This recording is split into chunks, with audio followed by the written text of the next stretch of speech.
porque muchos son los tonos de la actualidad.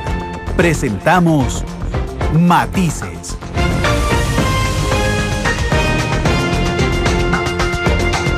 Una producción de Noticias Monumental.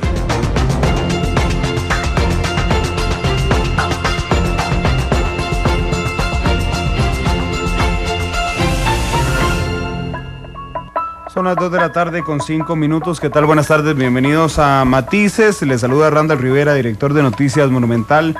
Muchas gracias por acompañarnos en esta nueva edición de este programa que busca establecer conversaciones y análisis sobre tendencias y fenómenos que afectan el quehacer nacional e internacional.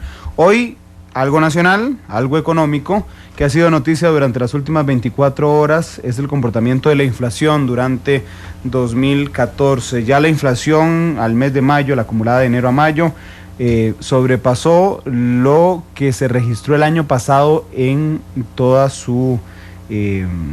el año.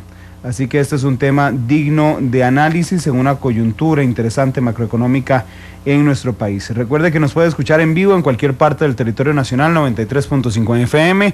Nos puede escuchar en cualquier parte del mundo en www.monumental.co.cr y nos puede observar en diferido a las 8:30 de la noche a través de Canal 2, la imagen de la radio. Muchas gracias a quienes nos están reportando sintonía ya a esta hora de la tarde, apenas iniciando el programa. A Stuart Marín, que nos está reportando sintonía, igual que a Luis Elizondo, a Marco Vinicio Cordero, que ya están atentos en redes sociales a lo que toquemos el día de hoy. Como siempre, en Matices vamos a empezar con el boceto. El boceto es un estado de situación, un reportaje corto que nos hace nuestra productora Isabel Martínez contándonos cómo se ha comportado la inflación en el último año, para iniciar ya con la conversación aquí en cabina con los invitados y analistas que les presento después del boceto. Las grandes obras inician con un borrador. Para elaborar el tema de hoy, este es nuestro boceto. Si bien de enero a abril la inflación mantuvo exactamente la misma cifra de 2013, mayo presentó una variación significativa, ya que durante el mes hubo un incremento del IPC de 0.53%. Es decir, que durante los primeros 5 meses del año, el indicador alcanzó 3.75%, con lo que superó la inflación total del 2013, cuando durante los 12 meses se llegó a 3.68%. Datos del INEC revelan que la variación acumulada de junio de 2013 a mayo de 2014 es de 4,21%. Cabe destacar que el registro de la inflación entre enero y mayo es el más elevado desde 2008. Es importante contextualizar que la inflación es un indicador importante para medir la variación que ha tenido el índice de precios al consumidor, o IPC, y refleja la disminución del poder adquisitivo en productos de la canasta básica, que incluye 292 bienes y servicios. En los últimos años, el indicador ha tendido a la baja, principalmente luego de que desde el 2005 la Junta Directiva del Banco Central migró a una estrategia de política monetaria direccionada a metas de inflación que busca como principal objetivo que el indicador se mantenga bajo y estable. Sin embargo, ¿qué podemos esperar del comportamiento de la inflación durante este año? En Matices le damos algunos tonos del tema. Diferentes colores. Diferentes visiones. Blancos y negros. Son las 2 de la tarde con 8 minutos. Gracias por estar con nosotros en Matices. Analizaremos entonces el comportamiento de la inflación durante 2014. Voy a presentarles a nuestros invitados. Hoy tenemos una mesa de lujo para hablar de estos temas. Nos acompaña don Roger Madrigal, director de la División Económica del Banco Central. Don Roger, ¿qué tal? Buenas tardes y gracias por estar aquí. Buenas tardes. Gracias por la invitación. Gracias, don Roger. También está con nosotros don Luis Loría, él es economista, analista económico, además de Noticias Monumental. Don Luis, ¿qué tal? Muy buenas tardes. Sí, buenas tardes, un gusto estar acá de nuevo con ustedes. Bueno, y ya casi vamos a tener también a otro de nuestros analistas económicos que no pudo venir esta tarde, que es Alberto Franco, quien también nos acompañará en algún instante a través de la línea telefónica. Bueno, ayer, como lo decía el boceto, se dieron los primeros datos, o algunos datos, sobre la inflación en 2014. Hay muchísimos datos que llaman la atención, pero cuando uno lo ve macro, digamos desde el punto de vista más mediático, o del que nos podemos enfrentar directamente los medios de comunicación, es que el índice de precios al consumidor sobrepasó todo lo que había ocurrido el año pasado. Don Roger, ¿cuál es la coyuntura en que se brindan estos datos de inflación? Sí, ante todo lo que quisiera es como quitarle un poco el volumen a eso de decir que sobrepasó a todo lo que decía el año pasado. El año pasado tuvimos una inflación al principio del año, inclusive que estuvo fuera del rango meta durante algunos meses, y el Banco Central anunció que la inflación tendería a reducirse, a desacelerarse en los meses siguientes, como bien ocurrió, y más bien en los últimos meses la inflación estuvo fuera del rango meta. Bueno, efectivamente, en los primeros meses del año llevamos una inflación de 3.7, el rango meta para todo el año es entre 3 y 5. Hay un incremento, digamos, importante, de alrededor, cuando digo importante voy a calificarlo un incremento alrededor del 4% en términos interanuales en los bienes que nosotros, bienes y servicios que llamamos transables. Que eso el año pasado, a estas alturas, esos bienes y servicios mostraban un crecimiento de alrededor del 0%. Estos que son los denominados transables, que es una clasificación que se realiza de transables y no transables, hace un año tenían una variación de cero, muy ligado a lo que estaba ocurriendo hace un año con el tipo de cambio alrededor de 500 colones por dólar.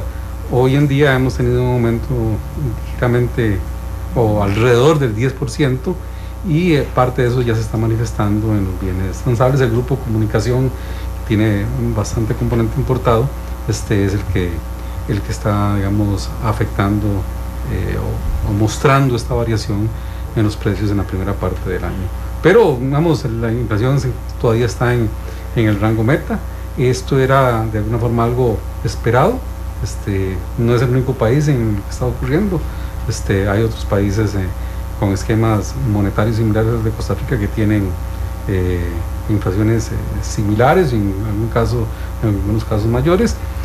Y el Banco Central obviamente pues está aplicando y aplicará las medidas monetarias correspondientes con el propósito pues de mantener la inflación en el rango medio. Yo pretendo que Matices no sea solo un espacio de discusión y debate, sino que ayude a formar también a nuestros oyentes y televidentes. Un índice que aumenta de 3.7 en la inflación significa que con exactamente lo mismo que usted compraba el año pasado, o en enero, en diciembre, con 100,000 colones, hoy necesita 103,700 colones para comprarlo. El año pasado, es cierto, a esta altura del año, recuerdo haber hecho una entrevista preocupados de que no se cumpliera la meta del Banco Central porque tenía, digamos, el mismo crecimiento que tenía ahora. Lo que pasa es que en los últimos meses del año se dio un comportamiento de alguna forma advertido por el Banco Central, ¿verdad?, donde hubo aumentos muchísimo menores, que inclusive no recuerdo si fue en octubre o en noviembre, hubo un crecimiento negativo, y eso es algo inusual, por lo menos para nosotros, en los últimos años. Este año, don Roger, no pareciera que la tendencia, más bien se lo planteo como pregunta, si les pareciera que la tendencia es que efectivamente en la segunda parte del año haya crecimientos de inflación tan bajos como el año anterior. Bueno, vamos a decir, el año pasado parte de lo que estaba ocurriendo era que venía un aumento muy fuerte en la primera parte del año los bienes y servicios regulados. Tal vez recordará toda la discusión, la electricidad, del agua, sí, el teléfono, tal vez, no sé, o cierto tipo de telefonía, que se dijo, ¿verdad?, que eso no era sostenible, que eso tendería a reducirse a lo largo del año, y eso efectivamente ocurrió. Nosotros, para el segundo semestre del año,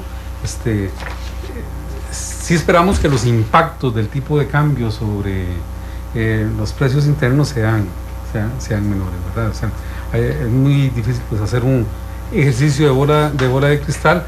Efectivamente, las condiciones han cambiado, pero eso hay que verlo como un fenómeno de largo plazo. La economía requería un ajuste, el ajuste está ocurriendo, y lo que el Banco Central, la inflación monetaria, por decir así, que es la que efectivamente el Banco Central tiene incidencia y puede controlar, esa inflación nosotros estamos, digamos, por decirlo así, con relativa confianza de que lo que se está haciendo desde el punto de vista monetario es correcto, no estamos creando presiones inflacionarias desde el punto de vista monetario. La inflación en el largo plazo es un fenómeno monetario, eso es ampliamente aceptado tanto por la literatura económica teórica como por la práctica internacional.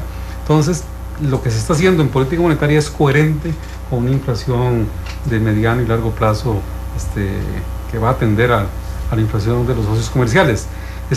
Puede que en algún momento haya un desvío, como ocurrió el año pasado, pero lo importante es que vuelva al rango meta.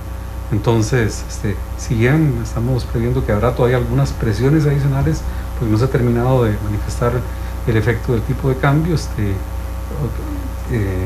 que podrían todavía manifestarse en algunos ajustes regulados que vienen en la segunda parte del año, prevemos una situación de control en materia de inflación.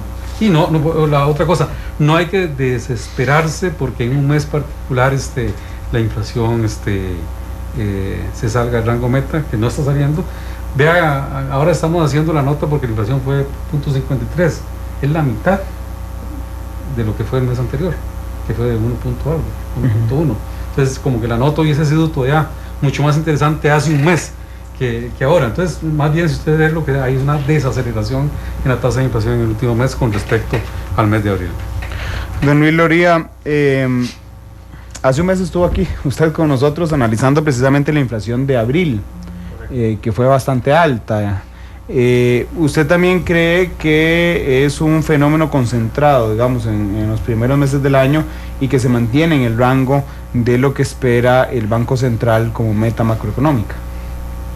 Sí, bueno, yo creo que la descripción que presentó Roger Madrigal de la situación es correcta, ¿verdad?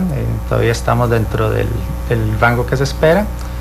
Si bien, digamos, se ha acelerado un poco la inflación, todavía, digamos, no veo, no necesariamente se va a salir del rango que tiene definido el central. Sin embargo, si hay algunos signos de preocupación y eso salieron en la oportunidad anterior que estuvimos por acá conversando sobre el tema, y es, bueno, cuál es el costo para la sociedad, viendo otras variables que también maneja el Banco Central, de mantener la inflación dentro del rango meta del central. Digamos, las acciones que tomó el Banco Central el año pasado para hacer que la inflación cayera dentro de su rango meta, contribuyeron a incrementar las pérdidas del Banco Central, que es una forma de, por decirlo así, esconder la inflación abajo de la alfombra, ¿verdad? Tenemos menos inflación hoy, pero eso lo que apunta es a que vamos a tener más inflación en el futuro. Y también, bueno, distorsiones que se pueden introducir en el mercado cambiario, que es problemático, ¿verdad? Quiero sumar a esta mesa de análisis y agradecerle a don Alberto Franco, que está con nosotros vía telefónica. Ayer lo entrevisté en el noticiero del mediodía, precisamente justo después de que el INEC diera la inflación acumulada al mes de mayo. Y bueno, me decía don Alberto que uno podría visorar más qué va a pasar en los próximos meses una vez que conozca el plan macroeconómico del Banco Central a finales de este mes. Don Alberto, ¿qué tal? Muy buenas tardes. Muchísimas gracias por la invitación y saludos a los colegas que están ahí con usted y a los radioescuchas. Muchas gracias, Randall. Gracias, don Alberto. En términos generales, sé que lo habíamos hablado rápidamente ayer en el noticiero, pero hoy nos da un espacio un poco más amplio de análisis. Don Roger nos dice que no hay que preocuparse tanto de alguna forma por la inflación acumulada este mes.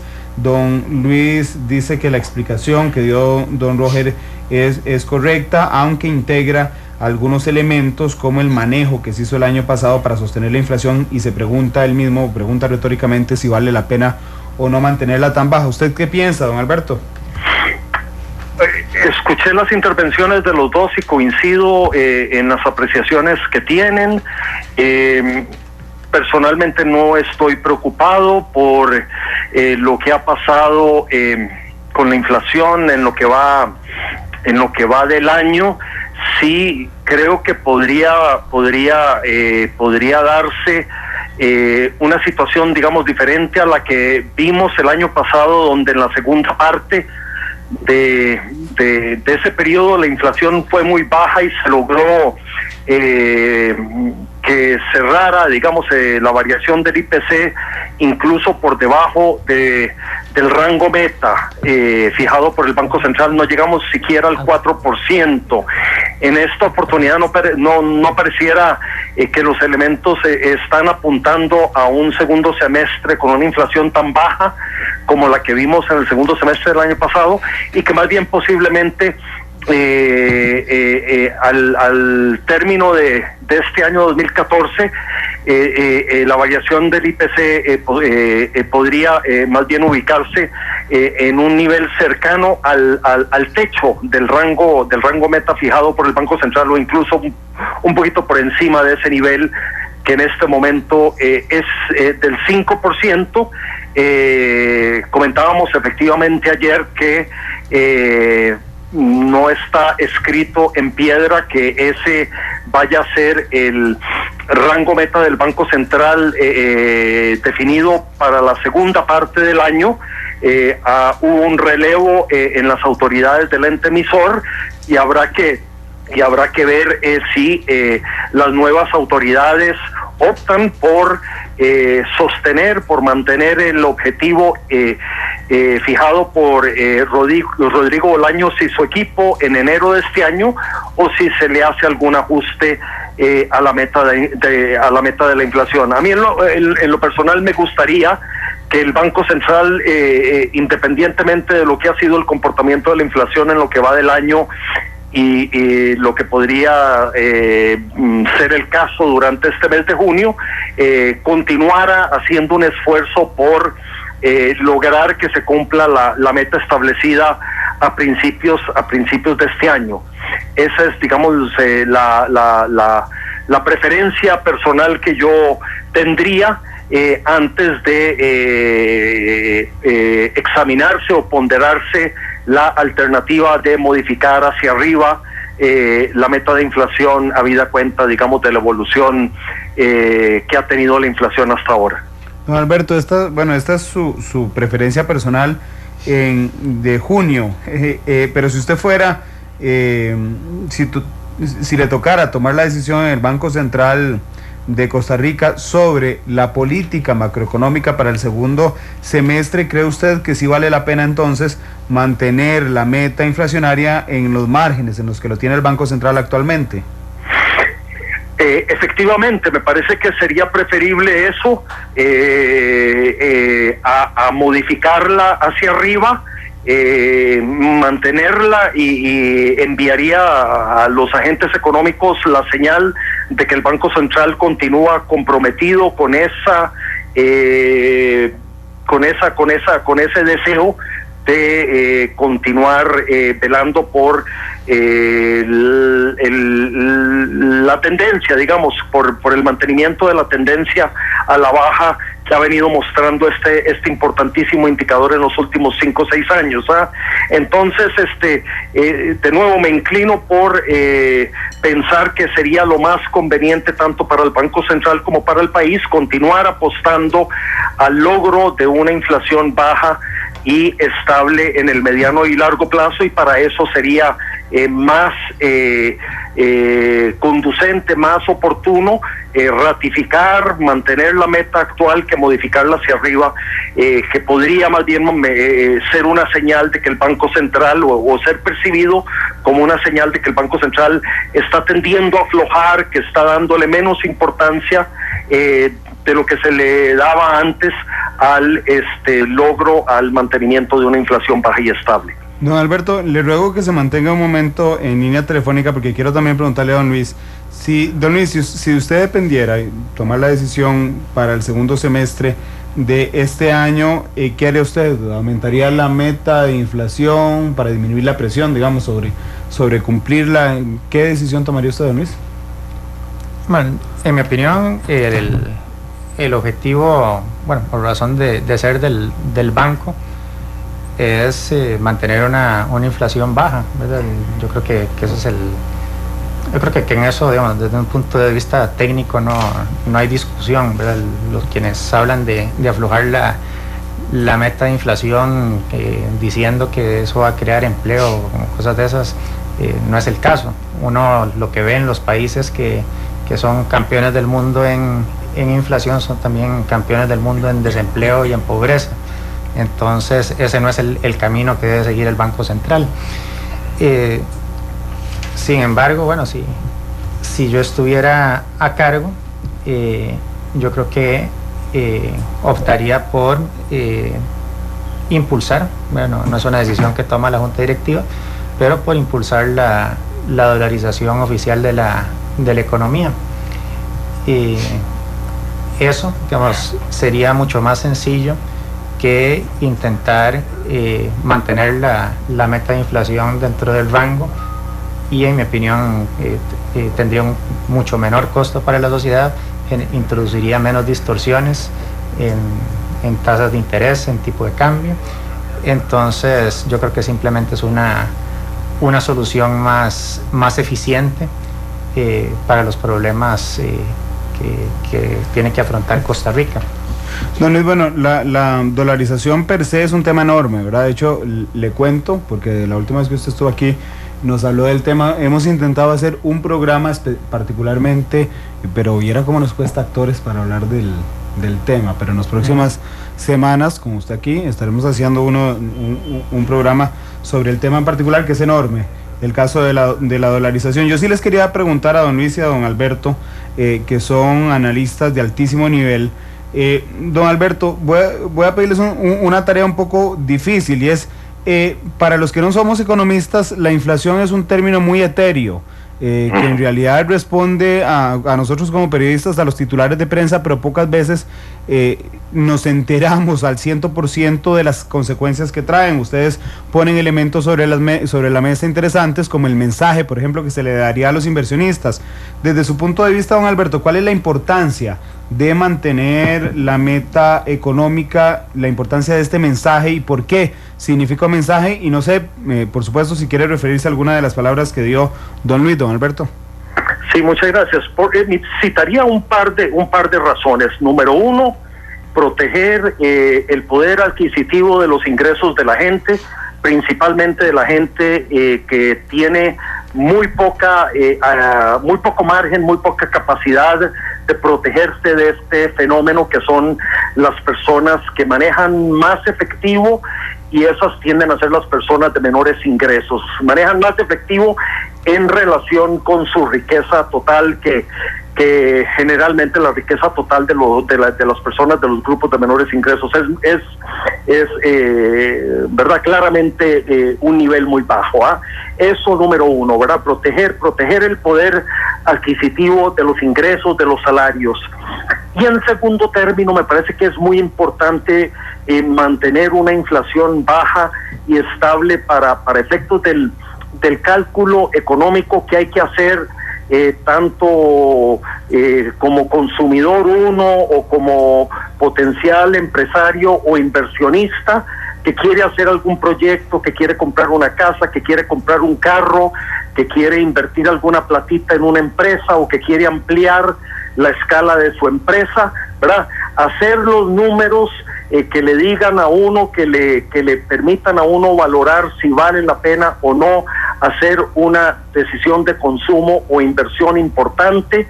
Es mucho más fácil cuando el país tiene un entorno inflacionario ¿verdad?, caracterizado por niveles de inflación baja y estable, que cuando la inflación es un año de 20%, otro año de 30% y el año siguiente de 10%. Me explico, es mucho más difícil sentarse y hacer proyecciones y hacer números elaborar una hoja de Excel, ¿verdad? Que le ayude a uno a ver si vale la pena hacer un negocio, si vale la pena tomar una decisión de consumo cuando la inflación es muy variable y alta que cuando la inflación es baja y estable. Entonces, digamos, esas son dos razones que yo apuntaría. Hay algunas otras, pero creo que esas dos son destacables y posiblemente mis colegas estén de acuerdo en eso. ¿Me permite?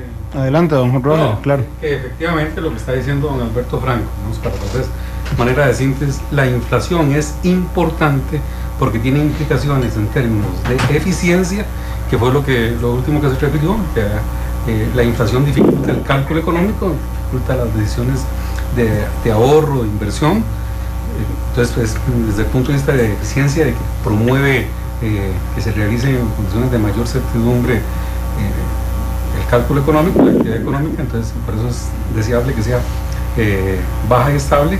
Y lo otro, ¿verdad? Desde el punto de vista que se llama de la distribución del ingreso, desde el punto de vista de la equidad, ¿verdad? Una inflación baja y estable protege los ingresos de los grupos de rentas fijas, que usualmente son los grupos asalariados y que la inflación golpea proporcionalmente en mayor fuerza a esos grupos de niveles bajos de ingreso. Entonces hay uno, desde el punto de vista de la equidad, ¿verdad? Entonces todos los que nos preocupa en la economía, la eficiencia de la economía, deberíamos querer una inflación baja y estable, y a los que nos gusta también, digamos, desde el punto de vista de la justicia social, por llamarlo de alguna forma así, de la equidad, también una inflación baja y estable. Entonces, en ese sentido es muy importante que tengamos una inflación baja. ¿Cómo lo ve usted, don Luis?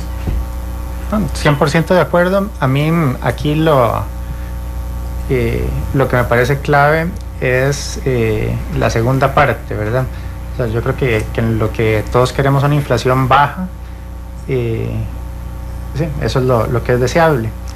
Yo creo que toda la discusión en este momento es si lo que tenemos de inflación baja va a ser estable hacia futuro, ¿verdad? Entonces yo creo que ahí sí se abre un mayor espacio para discusión. Sobre las herramientas, principalmente, que haga uso el banco y que escogerá en los próximos meses. Estaba haciendo un comparativo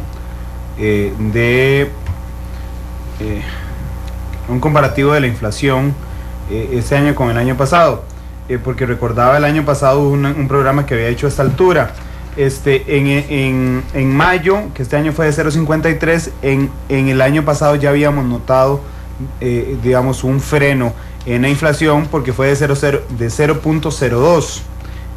Junio el año pasado 0.02, julio se salió un poquito ahí, 0.34, agosto 0.05, septiembre 0.13, octubre, que fue la que dije que era poco usual, menos 0.76, noviembre 0.17 y diciembre 0.51. El Banco Central había advertido que iba a haber una disminución, creo que no había calculado que en esos términos tan abruptos, pero sí hubo una disminución. Don Alberto, usted también nota una importancia política, digamos, hay un gobierno iniciando periodo, es importante como imagen del gobierno, sobre todo lo decía en la coyuntura económica, donde Intel anuncia la salida, donde se está buscando inversión extranjera directa, es importante como mensaje político también mantener la meta de inflación, don Alberto. A mí me parece que sí, Randall, a mí me parece que es importante, a mí me parece que quizás, digamos, de la administración anterior, si tuviera que destacar un logro en materia económica, sería puntualmente esa baja de la inflación que quizás usted logró conversar con los colegas un poco antes de que yo viniera al programa o fuera conectado, pero ¿verdad? Esa bajada de inflación no tiene enteramente que ver con políticas locales. También hay que tener en cuenta que la coyuntura internacional tuvo un peso en ayudar a que la inflación bajara, pero aún así no sería uno mezquino si no reconociera, ¿verdad?, el haber logrado que la inflación con la ayuda externa que se quiera alcanzar a niveles anuales de alrededor de 4 o 5% durante 4 años en todo caso, de cualquier manera que uno lo vea, un logro importante para una administración. De modo que, yendo puntualmente a tu consulta, si por alguna razón la administración Solís llegara a la conclusión o tomara la decisión de aflojar un poco en la parte inflacionaria, dejar que los precios empiecen a subir a una tasa ya no del 4 o 5, sino del 8 o 9, al final del término de este gobierno, muy posiblemente, por lo menos los economistas, a la hora de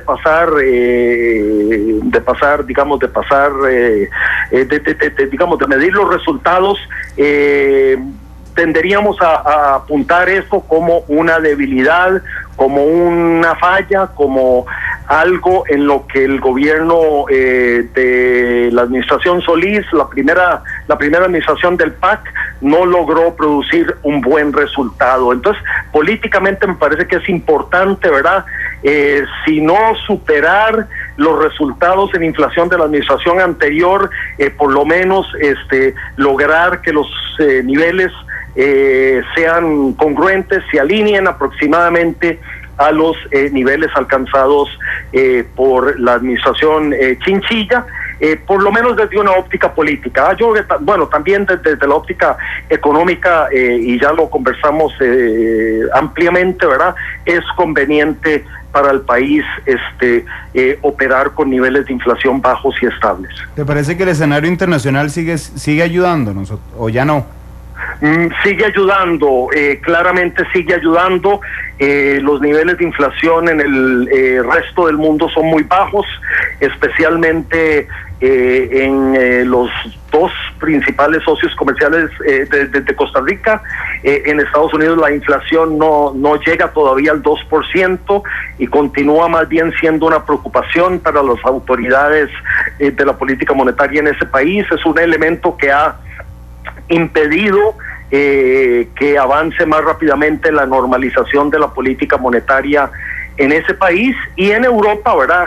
Si aceptamos que Europa es nuestro segundo socio comercial, más bien hay un problema de que la inflación se está ubicando a niveles muy por debajo de lo que es la meta del Banco Central Europeo, que anda alrededor de un 2%. Los niveles ahí andan cercanos al medio del 1%, y hay un temor de que eso pudiese degenerar en lo que se conoce como deflación, pero eso quizás daría para otro programa, don Randall. El tema de la deflación, que es básicamente una condición donde los precios o el nivel general de precios, en vez de tender a aumentar continuamente, más bien tiende a decrecer, y hay algunos países que han vivido ese experimento o esa situación, como por ejemplo Japón. Don Luis, ¿usted cree que más allá de la presión técnica, económica, y la misma pregunta que le hacía a don Alberto, la presión política, de simbolismo político, pesa mucho a la hora de que se decida de que las nuevas autoridades del Banco Central fijen si mantienen la meta de inflación o la elevan para el segundo semestre? Okay. Bueno, yo creo que si los políticos son buenos políticos y no políticos populistas, les interesaría mantener la inflación baja, y en ese sentido deberían permitir que lo que son decisiones técnicas que se deben tomar de forma independiente en el Banco Central se tomen de esa manera. A mí me preocuparía mucho si desde Zapote empiezan a meter mano en fijar cuál debe ser el camino que debe seguir el Banco Central en materia inflacionaria y en otros temas, ¿verdad? En materia cambiaria también. Entonces yo creo que la independencia técnica del Banco Central hay que fortalecerla y hay que defenderla para que pueda tomar las acciones para mantener la inflación baja. ¿Usted también cree que el escenario internacional es proclive a ayudarnos a mantener un índice de inflación bajo? Sí, digamos, las presiones en este momento no vienen de afuera, ¿verdad? Yo creo que habría que ver con más cuidado cuáles son las decisiones de naturaleza interna, ¿verdad? Que se toman y que definitivamente pueden dar al traste con lo bueno que ha hecho el Banco Central en materia de inflación. Sin embargo, digamos, nuevamente, el logro en la variable de inflación que ha tenido el Banco Central no ha sido un logro que no ha tenido costos para la sociedad, ¿verdad? O sea, si bien es cierto que ha protegido, por las razones que ya han expuesto, el poder adquisitivo de algunos grupos, particularmente los que menos tienen, por otro lado, estamos pagando tasas de interés altas, tenemos distorsiones importantes en el mercado cambiario, y bueno, no solamente hay que enfocarse en esa variable, ¿verdad? Yo creo que la labor del Banco Central y la labor de la política económica en general, de lo que afecta al fin y al cabo el bolsillo de todos los costarricenses, las variables que toman en consideración los inversionistas locales y extranjeros para hacer inversiones que generan empleo, van más allá de solo ver la inflación. De hecho, quería ampliar ya a partir de este instante no solo el tema de inflación, sino algunos otros elementos. Don Roger, usted entenderá que para una persona que no sabe de economía, lo que sé de física cuántica, es decir, casi nada, hay algunas preguntas que tal vez a ustedes les parecerán básicas, pero que nos ayudan precisamente a entender mejor el tema. Hace 10 minutos Noticia Monumental publicó que la tasa básica pasiva continúa en aumento por una semana más, que el indicador amanecerá mañana en 6.9, que es un aumento de 0.05. Esto tiene que ver, le pregunto de alguna forma, con la decisión de mantener o de reducir la presión inflacionaria, don Roger. Bueno, ahora sí. Vamos a ver, la tasa de interés es un resultado de la interacción de la demanda por colones con la cantidad de colones que la economía requiere. En estos momentos lo que está ocurriendo es que hay un crecimiento, llamémosle notable, para calificarlo de alguna forma, del crédito en moneda nacional. Lo que está ocurriendo en alguna medida no es lo único, a diferencia de lo que ocurría en el 2013, este año hay un crecimiento del crédito en moneda nacional. De hecho, ya las tasas de crecimiento interanuales del crédito en moneda nacional son superiores a las de la moneda extranjera, que era parte de la preocupación del año pasado. Eso es algo, digamos, adecuado en el sentido que desde el punto de vista de los riesgos y las vulnerabilidades que enfrenta la economía y el sistema financiero, esa exposición a la moneda extranjera, los costarricenses están decidiendo volver al crédito en colones y saliéndose del crédito en moneda extranjera, lo cual, digamos, reduce en riesgos y vulnerabilidades del sistema financiero y las personas también, ¿verdad? Al final de cuentas son las personas las que, cuando aumenta el tipo de cambio, hay variaciones muy fuertes en el tipo de cambio, tienen variaciones muy fuertes en las cuotas que están pagando. Pero el problema detrás de las tasas de interés es el problema fiscal. Digamos, ahí creo que ustedes han hecho algunos programas también sobre el tema fiscal y eso es claro. Entonces tal vez el principal factor que hay detrás de la presión que se nota sobre las tasas de interés es la demanda por colones por otro actor muy importante. Hay dos actores, uno es el sector privado en el crédito en moneda nacional y el otro es el sector público, específicamente el gobierno central, demandando colones para financiar su déficit. Ese digamos, son presiones sobre las tasas de interés. Bueno, es casi obvio que la gente iba a preferir pasarse a créditos en colones ante la variación en el tipo de cambio. Pareciera obvio hoy, pero no parecía obvio hace un año. Que es ahí donde la gente tiene que internalizar el riesgo, ¿verdad? Sin embargo, a mí me llama la atención, lo he conversado en en otros programas que a la hora precisamente de que haya un aumento de demanda de préstamos en colones, y siempre pongo el ejemplo porque es el más cercano que tengo, pero por ejemplo yo pago mi hipoteca en dólares, aún con el aumento no llega jamás al nivel que pagaría en colones, digamos, de alguna forma prefiero asumir el riesgo, y aún con los aumentos que ha existido, no llegan. A esta pregunta voy porque es uno de los elementos, le pregunto si es uno de los elementos con el que el Banco Central puede entrar de alguna forma a manejar los índices de inflación también. Aunque el principal fondo de esto es el problema fiscal, como usted lo exponía. Vamos a ver, ahí tal vez es que no estoy entendiendo la pregunta. Sí. La inflación es un fenómeno monetario. El Banco Central lo que hace, básicamente, el instrumento que tiene, puede crear o destruir colones, puede aumentar o disminuir la cantidad de colones en la economía. Entonces, en ese sentido, la forma del Banco Central de lograr sus objetivos inflacionarios es, por decirlo así, administrando la cantidad de dinero que hay en la economía. Esa es la forma en que el Banco Central, digamos, en el largo plazo lo hace, ¿verdad? No nos vamos a lo que está haciendo hoy para la inflación de todo el año. Eso nos dice, como la tendencia es, la economía tiene cierto nivel de crecimiento, hay una meta de inflación, digamos que eso es 8% en términos combinados, y entonces el Banco Central tiene que ser que la cantidad de dinero que hay en la economía no crezca mucho más, puede crecer un poquito más, pero no crezca mucho más del 8%, porque si crece mucho más del 8%, quiere decir que eso provocará inflación. Don Alberto, ¿cómo lo ve usted, sumado a este elemento que brindábamos hace unos minutos del aumento en la tasa básica?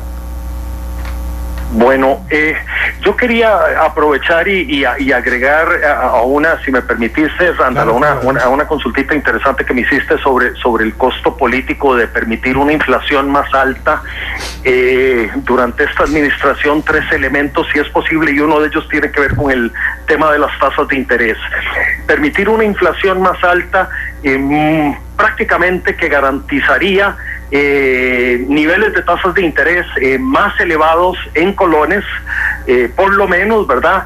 Y ello significaría para los cientos de miles de deudores que tienen créditos en colones a tasa de interés ajustable, mensualidades más altas. Entonces ahí habría, desde la óptica política y desde la óptica económica, claramente que un daño que se concretaría en caso de que la inflación tendiera a ser más alta en los próximos años. Otra implicación prácticamente garantizada sería niveles de variación hacia arriba en el tipo de cambio mayores a los que se darían en caso de que los niveles de inflación fueran más bajos. Me explico. Una inflación más alta conllevaría con mayor probabilidad una tasa de devaluación del colón más alta que una tasa de inflación más baja, con costos claramente políticos y económicos. Y por último quisiera señalar algo relacionado con el tema fiscal que también fue comentado anteriormente me parece que por Luis o por Roger Madrigal.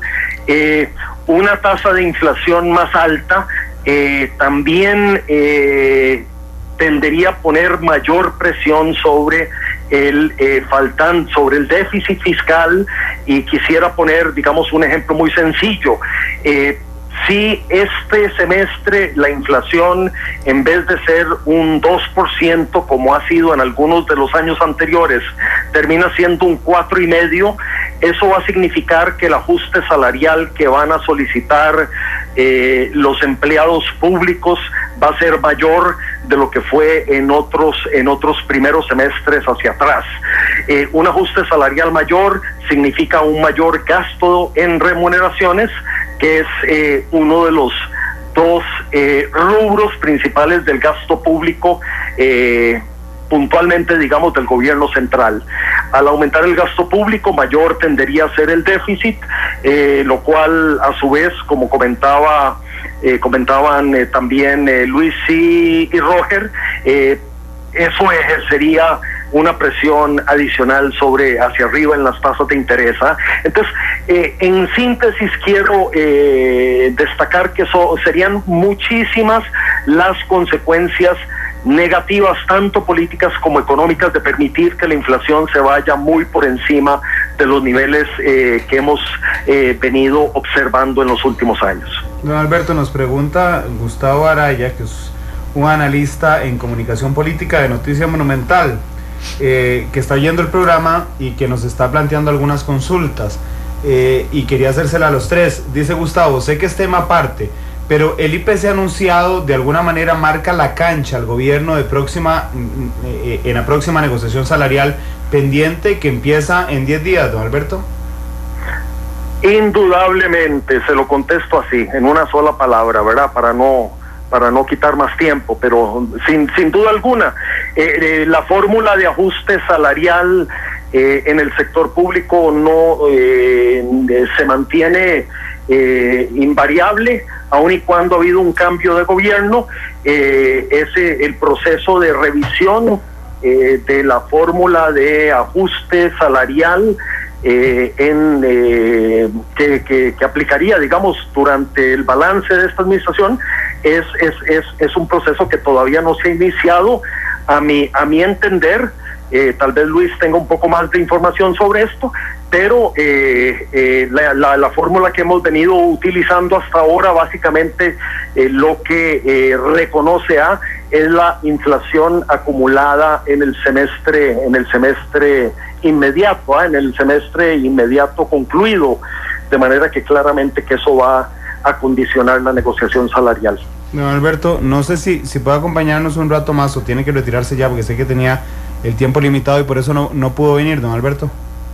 Aquí me quedo con ustedes, los minutos que faltan, con gusto. Gracias, don Alberto, genial. Don Luis, le hago la misma pregunta que nos está haciendo Gustavo, especialista en comunicación política, de si efectivamente le marca la cancha el IPC al gobierno para la negociación salarial, que ya es un tema más allá que económico, es un tema político, pero por ejemplo ya los sindicatos desde ayer han señalado o adelantado de alguna manera presión sobre el gobierno. Sí, bueno, yo creo que ahí hay una coincidencia absoluta con lo que explicaba don Alberto Franco. Los sindicatos, digamos, por lo menos van a aspirar a recuperar el poder adquisitivo perdido en el último periodo, y siempre intentan empujar un poco más allá, ¿verdad? Tratar de buscar más bien una compensación sobre lo que ellos consideran ha perdido adicionalmente al último semestre, ¿verdad? Eso significa que pedirían un aumento mínimo de 3.70 que la inflación, pero haciendo la diferencia en lo que han ayudado a la productividad, o lo que hemos ayudado, porque me incluyo dentro de los funcionarios públicos, de lo que hemos ayudado, podrían dar por ahí de un 4, la exigencia, 4.5 tal vez. Bueno, entiendo que tienen que esperar a ver cómo cierra el semestre, ¿verdad? No, realmente no estoy muy al tanto de la fórmula, no se preocupe, la negociación empieza el 20 de junio.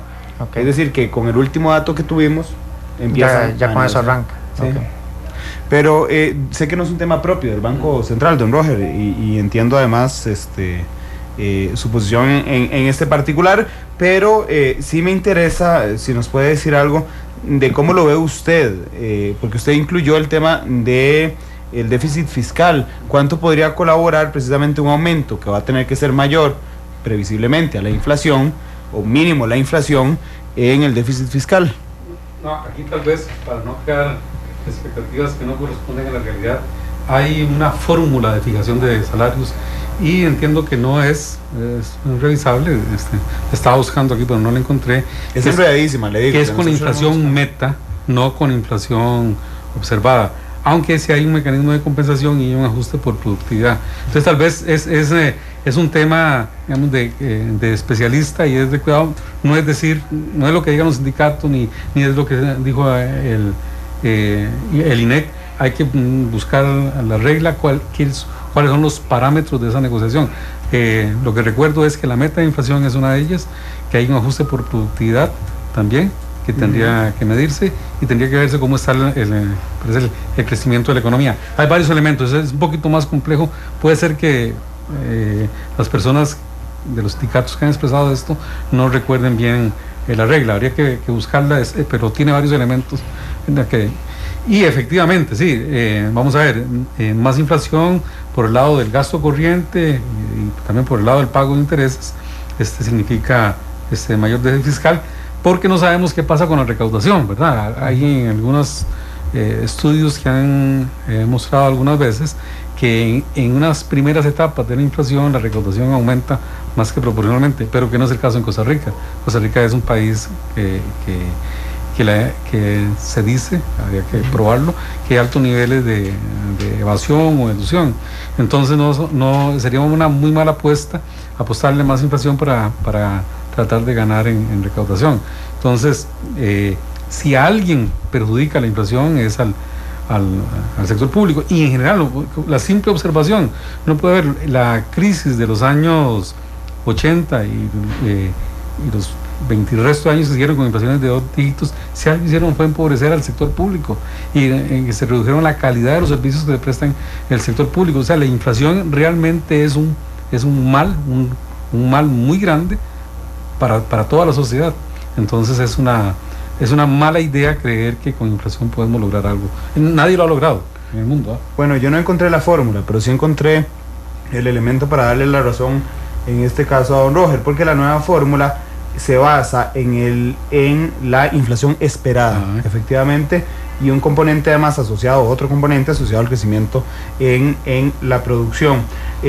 A mí me llama mucho, bueno, antes de eso, para los futboleros, porque es importante, pero Ecuador acaba de empatarle 2-2 a Inglaterra, así terminó el partido, así que creo que tenemos esperanzas para el último partido del Mundial. Recuerdo cuando yo llevaba en la universidad en comunicación política económica, creo que era la materia que nos costaba más a todos los que estudiábamos comunicación, y que era la única materia económica que veíamos en la carrera, porque resulta que nos decían, bueno, esto es la inflación, esto es el tipo de cambio, ¿verdad? Y entonces nos ponían a jugar con factores y resulta que todos los factores juegan en todo lado, ¿verdad? Es una estrategia enorme. En lo básico, Roger, ¿cuáles son los elementos con...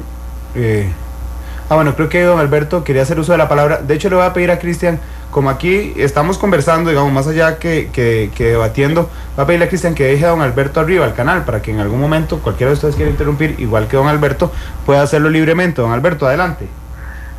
Randall, sí quería hacer un pequeño comentario en relación con las fórmulas de ajuste salarial. Sí, adelante. Entiendo, y puede que la memoria me falle, que hay una fórmula para el sector público y otra para el sector privado, y creo que la que ustedes están describiendo, la que vos describiste, es la que aplica para el sector privado, y esa sí toma en cuenta el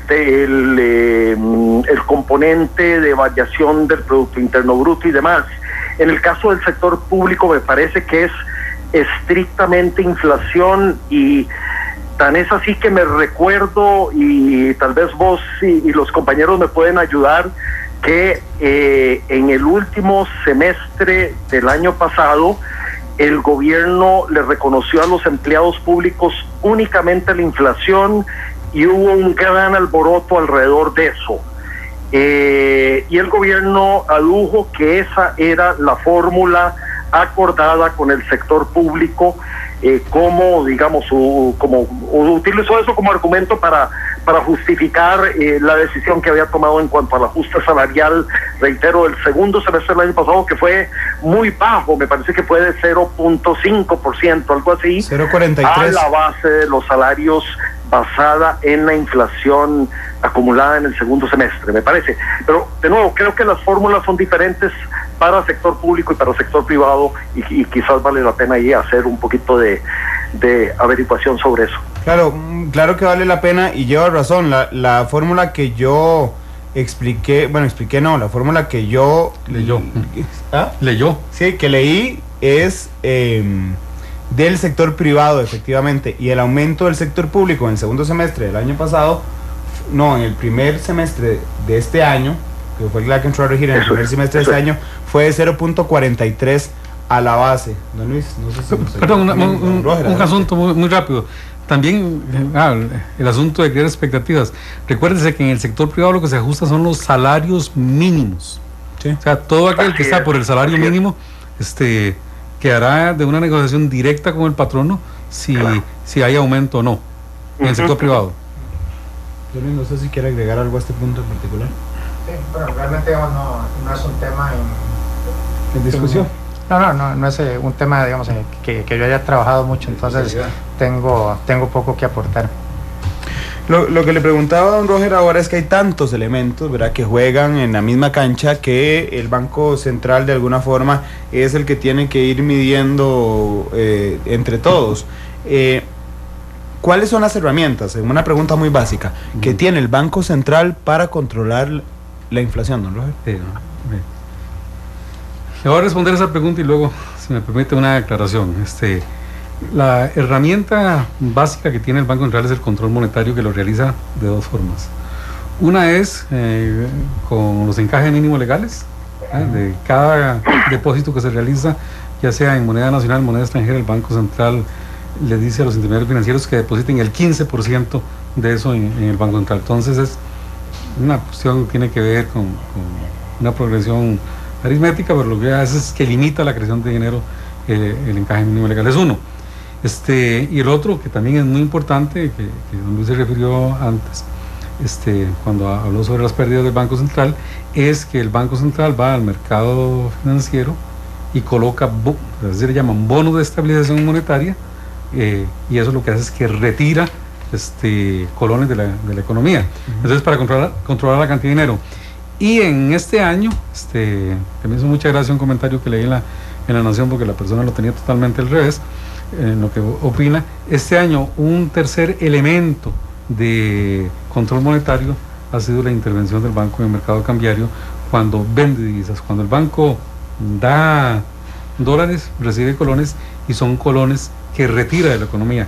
De alguna forma, eso le ha permitido al Banco Central seguir haciendo el control monetario sin presionar las tasas de interés. Para quienes dan seguimiento a las tasas que el banco efectivamente paga en la colocación de títulos, el banco ha sido muy pasivo este año, ha hecho los ajustes prácticamente que el Ministerio de Hacienda, que es digamos el líder en colocación de títulos, ha reconocido las mismas tasas que Hacienda, pero el banco no ha empujado las tasas de interés de esos bonos para periodos más largos hacia el alza. Entonces es control monetario en tres dimensiones, es decir, encajes legales, operaciones de mercado abierto es el nombre técnico que se le utiliza, y en este caso con las ventas de divisas.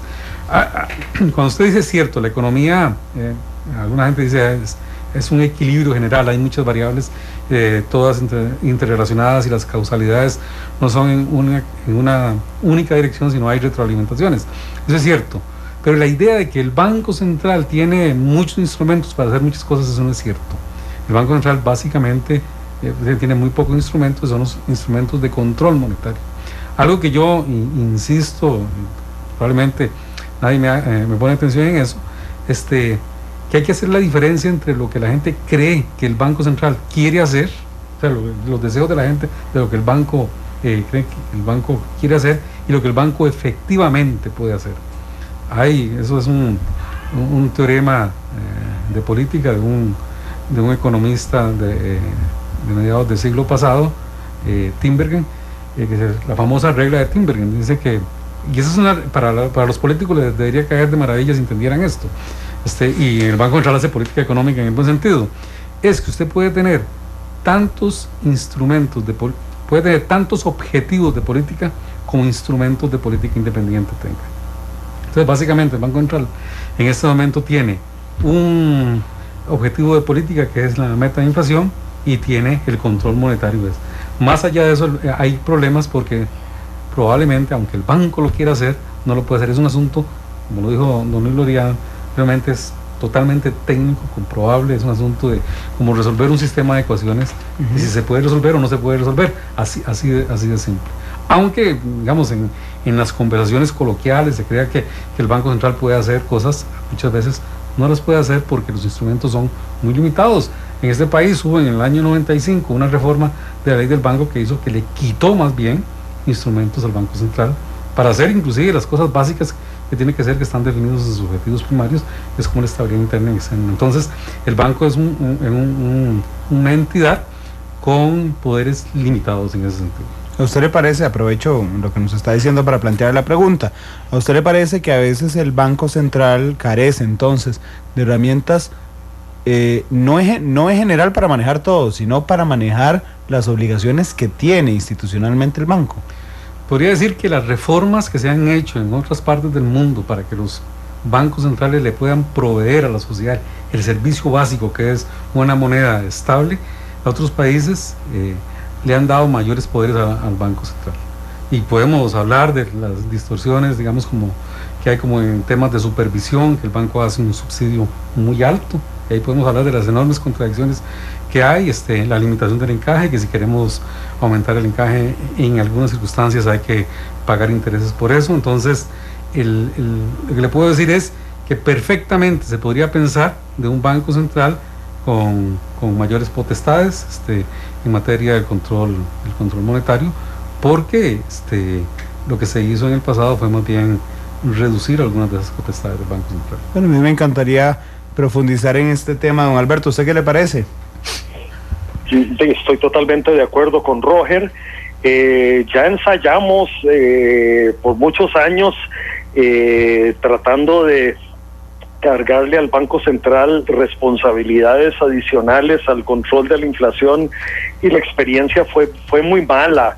Usted se recordará, Randall, cuando al Banco Central se le denominaba el nervio y motor de la economía nacional, y se le puso a financiar empresas del Estado, a meterse de garante de operaciones del sector privado y demás, y todas esas experiencias salieron muy mal, con consecuencias patrimoniales gravísimas para el Banco Central, que todavía a la fecha de hoy estamos pagando en la forma de mayor inflación de la que podría ser. Incluso este 5% que hemos tenido en los últimos años podría haber sido menor en ausencia de esas cargas patrimoniales negativas que todavía pesan sobre los hombros del Banco Central, y que tienen muchas décadas de haberse constituido, ¿verdad? Las CODESAS,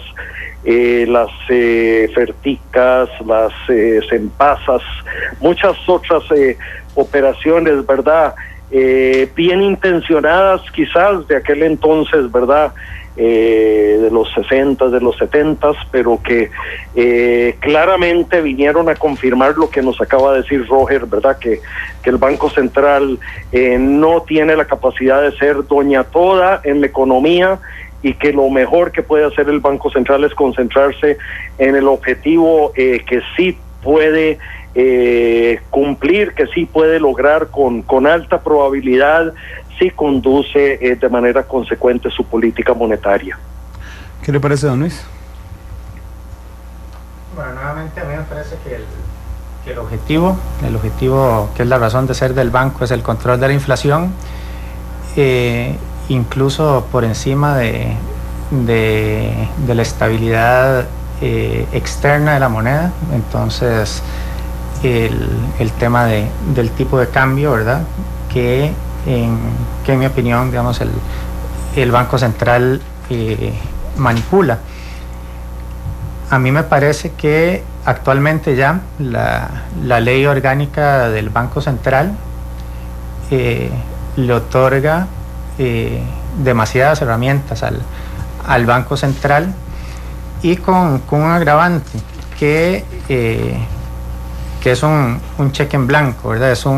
Le otorga herramientas para que a su completa discreción intervenga y mueva, digamos, palancas que tienen un impacto en los resultados de ganancias y pérdidas de las empresas, que provocan transferencia de riqueza de un grupo a otro de la sociedad, y lo hace de una manera en que no es, primero que nada, no lo anuncia de antemano la mayor parte de las veces, no rinde cuentas por lo que hace, y entonces, digamos, ese cheque en blanco a mí me parece que es muy peligroso. Es un cheque en blanco que está en manos de la Junta Directiva del Banco Central, que puede manipular estas variables en un estado que es de total falta de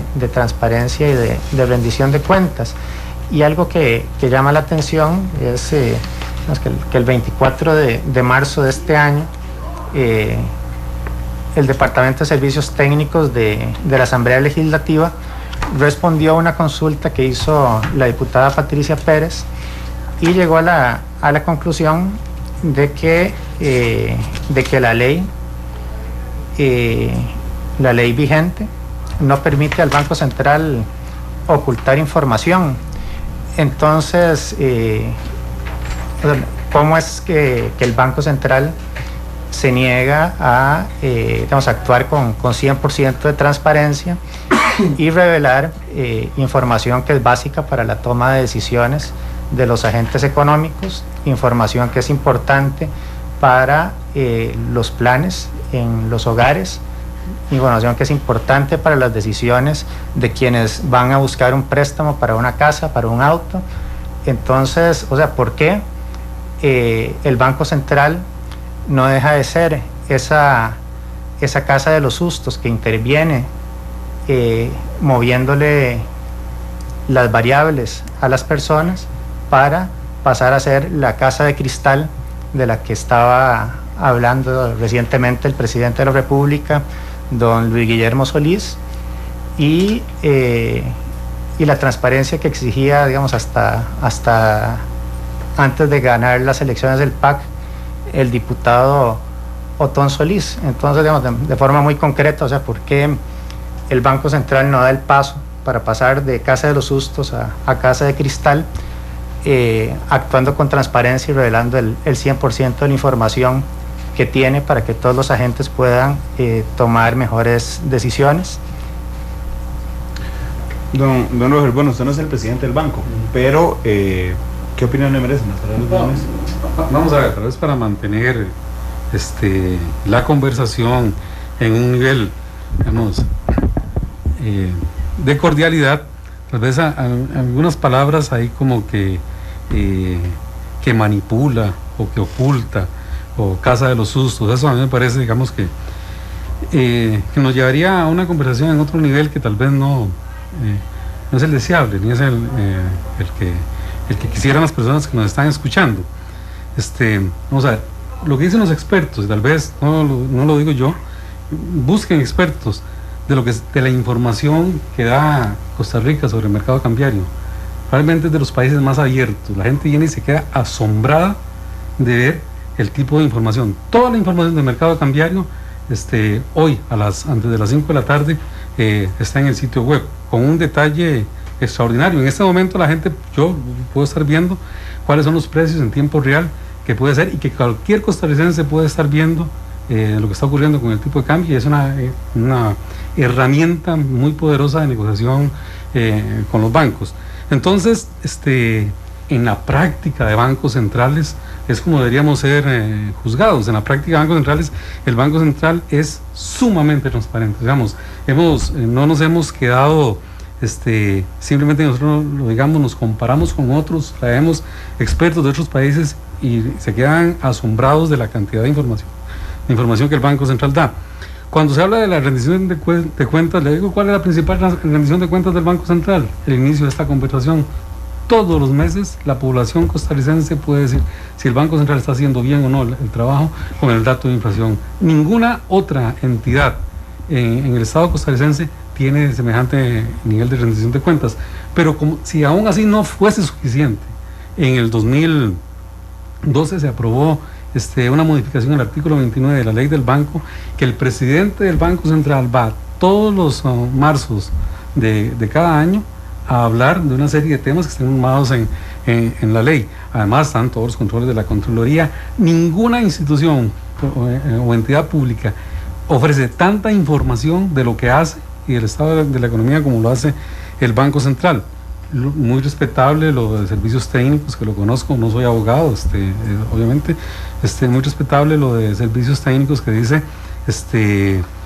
que la ley del banco no le da la potestad para el banco declarar o no confidencial los acuerdos de intervención, que ahorita voy a hablar sobre eso.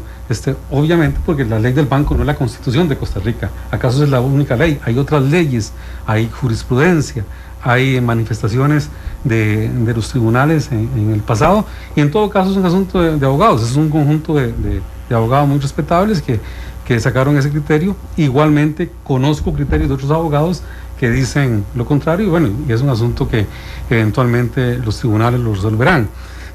Y en el tema de la intervención del Banco Central, de las reglas, vamos a ver, obviamente aquí hay una asimetría, porque a la mayoría de los costarricenses, como usted habló en este momento, de los que tienen el préstamo, la hipoteca, hablaba de todos esos ejemplos, ese costarricense no tiene mayor poder o poder de negociación si se le dice específicamente qué es lo que va a hacer el banco, bajo qué condiciones es que se da la intervención, que el banco ha publicado cuáles son esas condiciones en las que da. No está la regla específica, pero en ninguna parte del mundo, porque hay una asimetría de información, se la da precisamente a un grupo de negociadores, que son los que tienen la potestad de fijar los precios en el mercado cambiario, y entonces los deja en total desventaja. El Banco Central no tiene en este momento, hoy por hoy, ¿verdad?, ni en ninguna parte del mundo, el flujo de caja del sistema financiero, del sector privado, para saber cómo va a estar el mercado.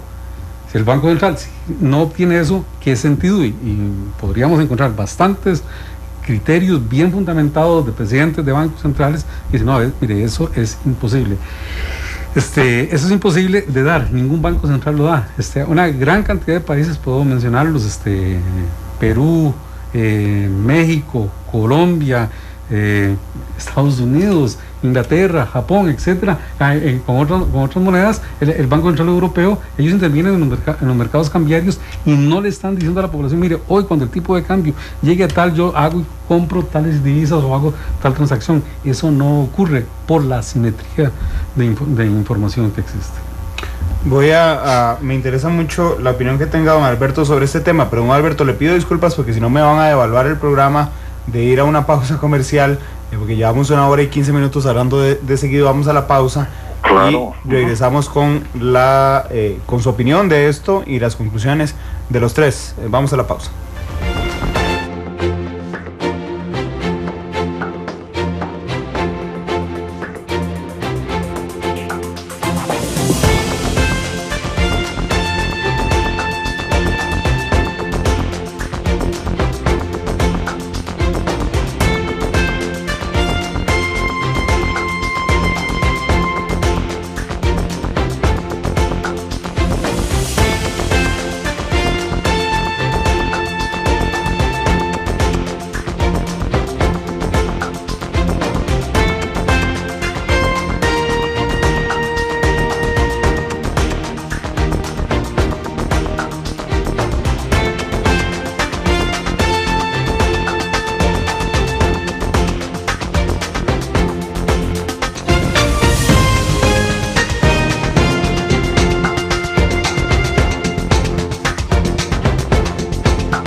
Porque la realidad tiene muchos tonos, matices.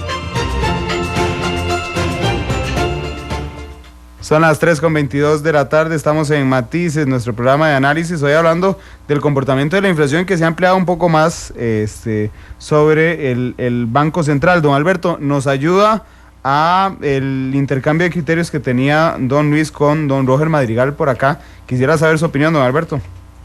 Sí, muchas gracias. Un par de comentarios sobre sobre el intercambio de los colegas. Primero, quisiera volver a remachar sobre sobre las limitaciones que tiene el Banco Central para actuar sobre la economía. Ese es un tema absolutamente clave y ojalá que, como decía Roger, la nueva administración, desde el presidente hasta los ministros que forman parte del Consejo Económico, logren tener eso muy claro para que no se hagan expectativas demasiado grandes en cuanto a lo que puede y no puede hacer el Banco Central.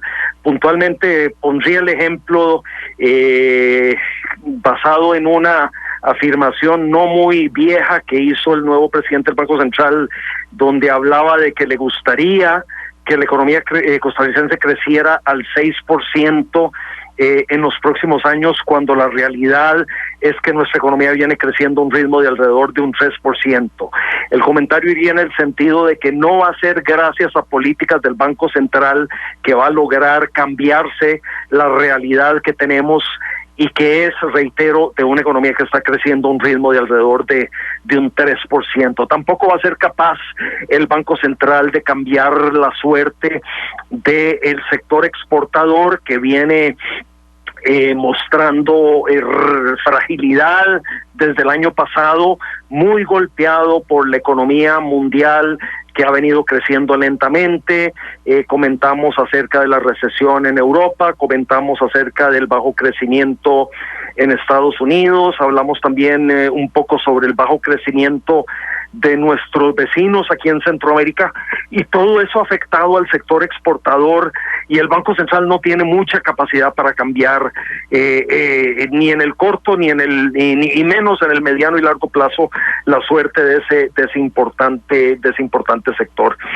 Alcanzar, digamos, un crecimiento económico más alto y una recuperación del sector exportador va a depender básicamente de lo que pase con el mercado internacional, Randall y compañeros, siendo nosotros un país tan pequeño, ¿verdad? Y tan vinculado con el resto del mundo. Y en segundo término también va a depender de la calidad de las políticas de fondo que vayamos implementando, que implemente esta nueva administración.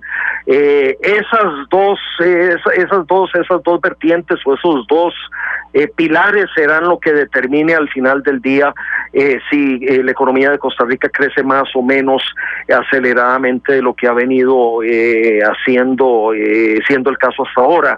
En el tema de la transparencia, y yo personalmente tengo, digamos, una posición, si se quiere, intermedia con respecto relativo a lo que plantearon los dos colegas.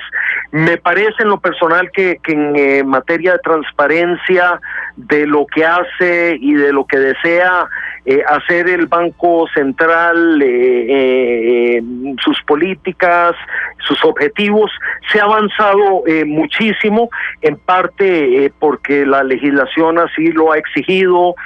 Ahora el Banco Central es obligado o es requerido legalmente a personarse a la Asamblea Legislativa con una cierta regularidad para dar informes sobre lo que está pasando en la economía, sobre sus decisiones de política, sobre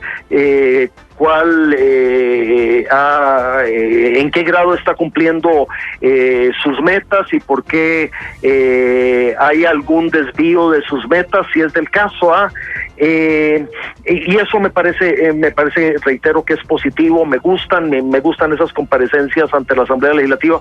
Me gusta ver a un presidente del Banco Central activo con la prensa, ofreciendo conferencias de prensa regularmente, explicándole a los medios de comunicación los conceptos básicos de la economía, para que haya a través de ellos un mejor entendimiento en la población sobre esta temática que reconocemos todos los que estamos participando en este programa no es una temática sencilla.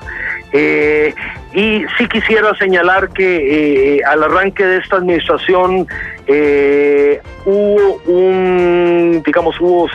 tomó una pequeña decisión, y tal vez aquí don Roger nos puede aclarar un poco más, una pequeña decisión que yo personalmente resentí, y tiene que ver con la publicación de un informe prácticamente diario que se nos estaba haciendo llegar sobre el comportamiento del mercado cambiario, y que me parecía que era un buen paso en la búsqueda o en la dirección de ir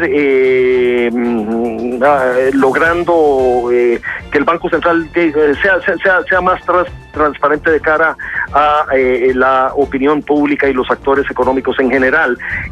Tal vez él nos pudiera explicar un poco mejor las razones que llevaron a esa decisión, pero en general, reitero, me parece que en términos de transparencia se han dado pasos generalmente positivos en los últimos años. Don Alberto, muchas gracias. Le prometo que le hago llegar la respuesta porque me pasé 3 minutos ya del tiempo de programa. Muchas gracias, don Roger. Muchas gracias, don Luis. Los temas nos dan para mucho más análisis. Gracias, don Alberto. Solo les cuento que a esta hora el vicepresidente Elio Fallas en la Asamblea Legislativa acaba de confirmar que Luis Guillermo Solís sí derogó el decreto para que el Estado pueda negociar con evasores. Hay una contradicción clara entre el presidente Solís y el vicepresidente Elio Fallas. 3:28, gracias por estar con nosotros. Feliz tarde.